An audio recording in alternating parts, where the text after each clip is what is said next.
15 ವರ್ಷಗಳ ಕಾಲ ಮನೆಯಲ್ಲಿ ಕೂಡಿ ಹಾಕಿದರೆ ನೀವೇನು ಮಾಡ್ತೀರಾ? ನಮಸ್ಕಾರ ಸ್ನೇಹಿತರೆ, ಹೇಗಿದ್ದೀರಾ ಎಲ್ಲರೂ? ಇವತ್ತಿನ ಕಥೆ ಸಾಮಾನ್ಯ ಮಹಿಳೆಯ ಕಥೆಯಲ್ಲ. ನೋಡಲಿಕ್ಕೆ ಸಾಮಾನ್ಯವಾಗಿ ಕಂಡರೂ ಅಸಾಮಾನ್ಯ ಪ್ರತಿಭೆ ಇರುವಂತಹ ಮಹಿಳೆ. ನೋವು, ಏಕಾಂತ, ಹಿಂಸೆಯನ್ನು ಸೋಲಿಸಿ ತನ್ನ ಪ್ರತಿಭೆಯಿಂದ ಜಗತ್ತಿನ ಗಮನ ಸೆಳೆದಂತಹ ಮಹಾನ್ ಕಲಾವಿದೆ ಸೋನಾಬಾಯಿ ರಾಜ್ವಾರ್ ಅವರ ಜೀವನ ಕಥೆ. ಸೋನಾಬಾಯಿ ರಾಜ್ವಾರ್ ಅವರು ಸುಮಾರು 1930ರ ವೇಳೆಯಲ್ಲಿ ಇವತ್ತಿನ ಛತ್ತೀಸ್ಗಢದ ಸುರ್ಗಜಾ ಜಿಲ್ಲೆಯ ರಾಜ್ವಾರ್ ರೈತ ಕುಟುಂಬದಲ್ಲಿ ಜನಿಸಿದರು. ಅವರಿಗೆ 14ನೇ ವಯಸ್ಸಿಗೆ ಮದುವೆ ಆಯಿತು. ಅವರ ಗಂಡನಿಗೆ ಇವರು 2ನೇ ಪತ್ನಿಯಾಗಿದ್ದರು. ಅವರ ಪತಿಗೆ ತುಂಬ ಸಂಶಯದ ಸ್ವಭಾವ.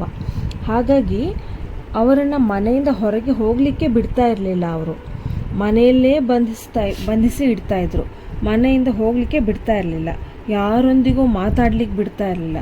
ಸುಮಾರು 15 ವರ್ಷಗಳ ಕಾಲ ಕಿಟಕಿನೇ ಇಲ್ಲದೆ ಇರುವಂತಹ ಮನೆಯಲ್ಲಿ ಅವ್ರನ್ನ ಏಕಾಂತದಲ್ಲಿ ಇರಿಸಿದ್ರು ಅವರ ಗಂಡ. ಹೀಗೆ ಮನೆಯಲ್ಲಿ ಒಂಟಿಯಾಗಿ ಕಾಲ ಕಳೀಲಿಕ್ಕೆ ಸಾಧ್ಯ ಆಗದೆ ತಮ್ಮ ಒಂಟಿತನವನ್ನು ದೂರ ಮಾಡಿಕೊಳ್ಳಿಕ್ಕೆ ಸೋನಾಬಾಯಿ ಅವರು ಮಣ್ಣಿನೊಂದಿಗೆ ಆಟವಾಡಲಿಕ್ಕೆ, ಅಂದರೆ ಮಣ್ಣಿನೊಂದಿಗೆ ಪುಟ್ಟ ಪುಟ್ಟ ಗೊಂಬೆಗಳನ್ನು ಮಾಡಿ ತಮ್ಮ ಮಗನಿಗೆ ಆಟದ ಸಾಮಾನು ಮಾಡಿ ಕೊಡಲಿಕ್ಕೆ ಶುರು ಮಾಡಿದರು. ನಂತರ ಸ್ವಲ್ಪ ದೊಡ್ಡ ದೊಡ್ಡ ಮಣ್ಣಿನ ಮೂರ್ತಿಗಳನ್ನು, ಪಕ್ಷಿಗಳು, ಪ್ರಾಣಿಗಳು, ದೇವರು, ಮನುಷ್ಯರು, ಹೀಗೆ ಪುಟ್ಟ ಪುಟ್ಟ ಮೂರ್ತಿಗಳನ್ನು ಮಾಡಲಿಕ್ಕೆ ಶುರು ಮಾಡಿದರು. ಹಾಗೆ ಮನೆಯಲ್ಲಿ ಗಾಳಿ ಬೆಳಕು ಏನು ಬರದೇ ಇರೋದ್ರಿಂದ ಮನೆಯಲ್ಲಿ ಬಿದಿರು ಮತ್ತು ಜೇಡಿ ಮಣ್ಣು ಎಲ್ಲದನ್ನು ಬಳಸಿ ಮನೆಯಲ್ಲಿ ಸುಂದರವಾದ ಜಾಲರಿ, ಅಂದರೆ ಮನೆ ಮಧ್ಯೆ ಇರುತ್ತಲ್ಲ ಜಾಲರಿ ಥರ, ಅದನ್ನು ನಿರ್ಮಿಸಿದರು.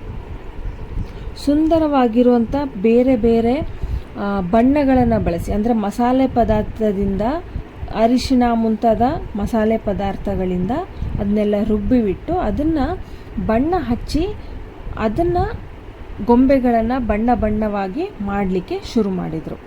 ಹಾಗಾದರೆ ಇವರು ಮನೆಯಲ್ಲೇ ಇದ್ರಲ್ಲ, ಇವರ ಕಲೆ ಹೇಗೆ ಗೊತ್ತಾಯಿತು ಜಗತ್ತಿಗೆ ಅಂತ ನೀವು ಕೇಳಿದರೆ, 1983ರಲ್ಲಿ ಭೋಪಾಲ್ನ ಭಾರತ್ ಭವನದ ಸಂಶೋಧಕರ ಒಂದು ತಂಡ ಆ ಗ್ರಾಮಕ್ಕೆ ಭೇಟಿ ನೀಡಿದರು.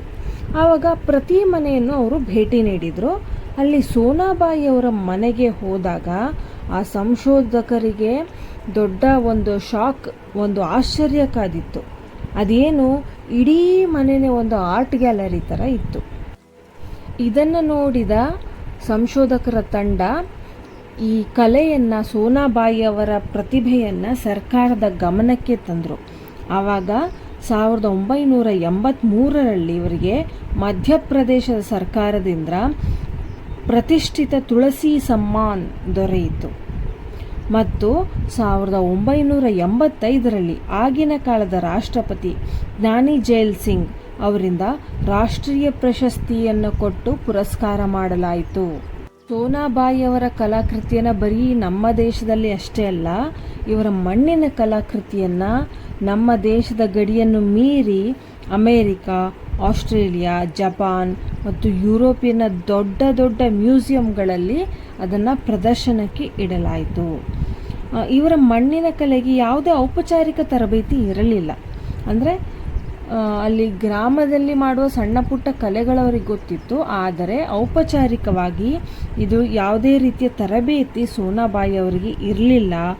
ಆದರೂ ಅವರ ಸಾಧನೆಗೆ ಈ ರಾಜ್ವಾರ್ ಸಮುದಾಯಕ್ಕೆ ಹೊಸ ಗುರುತನ್ನು ತಂದುಕೊಟ್ಟಿತು. ಇವತ್ತು ಸೋನಾಬಾಯಿ ರಾಜ್ವಾರ್ ಅವರ ಈ ಕಲೆ ಛತ್ತೀಸ್ಗಢದ ಸಾಂಸ್ಕೃತಿಕ ಪರಂಪರೆಯ ಅಮೂಲ್ಯ ಭಾಗ ಆಗಿದೆ. ಅವರ ಜೀವನ ನಮಗೊಂದು ದೊಡ್ಡ ಪಾಠವನ್ನು ಹೇಳಿಕೊಡುತ್ತೆ. ಅದೇನೆಂದರೆ, ಪರಿಸ್ಥಿತಿಗಳು ಎಷ್ಟೇ ಕಠಿಣವಾಗಿದ್ದರೂ, ಎಷ್ಟೇ ನಮ್ಮ ವಿರುದ್ಧವಾಗಿದ್ದರೂ, ನಮ್ಮೊಳಗಿರೋ ಪ್ರತಿಭೆ ಮತ್ತು ನಮ್ಮ ಧೈರ್ಯ ನಮ್ಮನ್ನು ಬಹಳ ಎತ್ತರದ ಸ್ಥಾನಕ್ಕೆ ಕೊಂಡೊಯ್ಯಬಹುದು. ನೋಡಿ ಸ್ನೇಹಿತರೆ, ಸೋನಾಬಾಯಿಯವರು ಎಷ್ಟು ದೊಡ್ಡ ಸ್ಫೂರ್ತಿಯಾಗಿದ್ದಾರೆ ಈಗಿನ ನಮ್ಮ ಜನ್ರೇಷನ್ಗೆ. ಯಾಕೆಂದರೆ ಈಗ ಬರ್ತಾ ಇರೋ ನಮ್ಮ ಹೊಸ ಜನರೇಷನ್ನು ಒಂದು ಸಣ್ಣ ಒಂದು ಟೀಕೆ, ನಿಂದನೆ ಕೂಡ ಸಹಿಸ್ಕೊಳ್ಳೋದಿಲ್ಲ. ತಂದೆ ತಾಯಿ ಬೈದರೂ ಕೂಡ ಸಹಿಸ್ಕೊಳ್ಳೋದಿಲ್ಲ. ಒಂದು ಸಣ್ಣ ಕಷ್ಟ ಕೂಡ ಸಹಿಸ್ಕೊಳ್ಳೋದಿಲ್ಲ. ಎಜುಕೇಷನ್ ಇರುತ್ತೆ, ತಂದೆ ತಾಯಿಯ ಸಪೋರ್ಟ್ ಇರುತ್ತೆ, ಎಲ್ಲ ಇರುತ್ತೆ. ಆದರೆ ಒಂದು ಸಣ್ಣ ಕಷ್ಟ ಬಂದರೂ ಸಹಿತ ದೊಡ್ಡ ದೊಡ್ಡ ನಿರ್ಧಾರ ತೊಗೊಂಡ್ಬಿಡ್ತಾರೆ. ಆತ್ಮಹತ್ಯೆ ಅಂತ ನಿರ್ಧಾರ ತೊಗೊಳ್ತಾರೆ. ಸಣ್ಣ ಸಣ್ಣ ವಿಷಯಕ್ಕೆ ಡಿಪ್ರೆಷನ್, ಆ ರೀತಿ ಡಿಪ್ರೆಷನ್ನಲ್ಲಿದ್ದೀನಿ ನಾನು ಈ ರೀತಿ ಮಾತಾಡ್ತಾರೆ. ಇವರ ಕಥೆಯನ್ನು ನೋಡಿ, ಇವರಿಗೆ ಶಿಕ್ಷಣ ಇರಲಿಲ್ಲ, ಯಾವುದೇ ದೊಡ್ಡ ತರಬೇತಿ ಇರಲಿಲ್ಲ, ಮತ್ತು ಇವರು ಮಾಡ್ತಾ ಇದ್ದ ಕಲೆ ಯಾವುದೇ ಒಂದು ಅಂದರೆ ಒಂದು ಟ್ರೆಡಿಷ್ನಲ್ ಕಲೆ ಅಂತ ಅಲ್ಲ. ಅವರು ತಮ್ಮ ಒಳಗಿನ ಪ್ರತಿಭೆಯನ್ನು ತಮ್ಮ ಸುತ್ತಲೂ ಇದ್ದ ಏನೋ ಒಂದು ಮಣ್ಣಿನಲ್ಲಿ ಮಾಡಿದ್ದು. ಅಂದರೆ ಪರಿಕರಗಳು, ಒಂದು ಟೂಲ್ಸ್ ಆಗಿರ್ಬೋದು, ದುಡ್ಡಾಗಿರ್ಬೋದು, ಏನೂ ಇಲ್ಲ. ಅಂಗಳದಲ್ಲಿ ಮಣ್ಣಿತ್ತು, ಮಣ್ಣನ್ನು ತಗೊಂಡು ನೀರು ಹಾಕಿ ಕಲಸಿದ್ರು. ಮನೆಯಲ್ಲೇ ಇದ್ದಂಥ ಕೆಲವೊಂದು ಮಸಾಲೆ ಪದಾರ್ಥ, ಸೊಪ್ಪು, ಅದನ್ನು ಅರೆದು ಅದನ್ನು ಕಲರ್ ಮಾಡಿ ಅದನ್ನು ಉಪಯೋಗಿಸಿ ಈ ಕಲೆಯನ್ನು ತಮ್ಮ ಸಂತೋಷಕ್ಕೋಸ್ಕರ ತಾವು ಮಾಡಿದರು. ಅಂದರೆ ಅವರು ಕೂಡ ಡಿಪ್ರೆಷನ್ಗೆ ಹೋಗ್ಬೋದಿತ್ತಲ್ವ, ಅವರು ಕೂಡ ಆತ್ಮಹತ್ಯೆ ಬಗ್ಗೆ ಯೋಚನೆ ಮಾಡ್ಬೋದಿತ್ತಲ್ಲ. ಇಲ್ಲ, ಅವರು ಆ ರೀತಿ ಮಾಡಲಿಲ್ಲ. ಇದು ನಮಗೊಂದು ದೊಡ್ಡ ಪಾಠ ಅನ್ನೋದು ನನ್ನ ಅಭಿಪ್ರಾಯ. ಜೀವನದಲ್ಲಿ ಎಲ್ಲ ಪರಿಸ್ಥಿತಿಗಳು ನಮಗೆ ಪೂರಕವಾಗೇ ಇರಬೇಕು, ನಮ್ಮ ಪರವಾಗಿ ಇರಬೇಕು ಅಂತ ನಾವು ಎಕ್ಸ್ಪೆಕ್ಟ್ ಮಾಡೋ ಹಾಗಿಲ್ಲ. ಪ್ರತಿಯೊಂದು ನಮ್ಮ ವಿರುದ್ಧವಾಗಿದ್ದರೂ ನಮ್ಮೊಳಗಿನ ಪ್ರತಿಭೆಯನ್ನು ಮತ್ತು ನಮ್ಮೊಳಗಿನ ಕಲೆಯನ್ನು ನಾವು ಬಿಟ್ಕೊಡ್ಬಾರ್ದು, ಅದನ್ನು ಮುಂದುವರಿಸಬೇಕು ಅನ್ನೋದು ಸೋನಾಬಾಯಿ ಅವರ ಕಥೆಯಿಂದ ನಮಗೆ ಗೊತ್ತಾಗುತ್ತೆ. ಇಷ್ಟೆಲ್ಲ ಖ್ಯಾತಿಯನ್ನು ಗಳಿಸಿದ ಮೇಲೆ ಸೋನಾಬಾಯಿ ಅವರು ತಮ್ಮ 77ನೇ ವಯಸ್ಸಿನಲ್ಲಿ 2007ರಲ್ಲಿ ವಿಧಿವಶರಾಗ್ತಾರೆ. ಸರ್ಕಾರ, ಅಂದರೆ ಛತ್ತೀಸ್ಗಢದ ಸರ್ಕಾರ, ಇವರ ಸ್ಮರಣಾರ್ಥವಾಗಿ ಇವರ ಗ್ರಾಮದಲ್ಲೇ ಸೋನಾಬಾಯಿ ರಾಜ್ವಾರ್ ಅವರ ವಸ್ತು ಸಂಗ್ರಹಾಲಯವನ್ನು ನಿರ್ಮಿಸಿದೆ. ಅಲ್ಲಿ ಅವರ ಎಲ್ಲ ಕಲಾಕೃತಿಯನ್ನು ಮ್ಯೂಸಿಯಂ ಥರ ಮಾಡಿ ಅಲ್ಲಿ ಪ್ರದರ್ಶನಕ್ಕೆ ಏರ್ಪಡಿಸಿದೆ. ಅಂದರೆ ಅವರ ಹೆಸರಿನಲ್ಲಿ ಒಂದು ಮ್ಯೂಸಿಯಂನ ಛತ್ತೀಸ್ಗಢ ಸರ್ಕಾರ ನಿರ್ಮಾಣ ಮಾಡಿದೆ. ಸೊ ಇದು ಸೋನಾಬಾಯಿ ಅವರ ಜೀವನಗಾಥೆ. ನನಗೆ ತುಂಬ ಸ್ಫೂರ್ತಿಯನ್ನು ಕೊಟ್ಟಂಥ ಕಥೆ.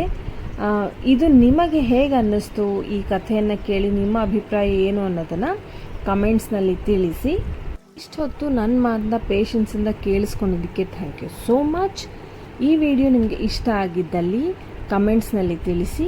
ಮುಂದಿನ ವಿಡಿಯೋ ಯಾವ ಟಾಪಿಕ್ ಮೇಲೆ ಮಾಡಬಹುದು ಅನ್ನೋದನ್ನು ಕೂಡ ಕಮೆಂಟ್ಸ್ನಲ್ಲಿ ತಿಳಿಸಿ. ಈ ವಿಡಿಯೋ ನಿಮಗೆ ಇಷ್ಟ ಆಗಿದ್ದಲ್ಲಿ ವಿಡಿಯೋನ ಲೈಕ್ ಮಾಡಿ, ಶೇರ್ ಮಾಡಿ, ಸಬ್ಸ್ಕ್ರೈಬ್ ಮಾಡಿ, ಬೆಲ್ ಐಕಾನ್ ಕ್ಲಿಕ್ ಮಾಡೋದಕ್ಕೆ ಮರಿಬೇಡಿ. Thank you so much for watching.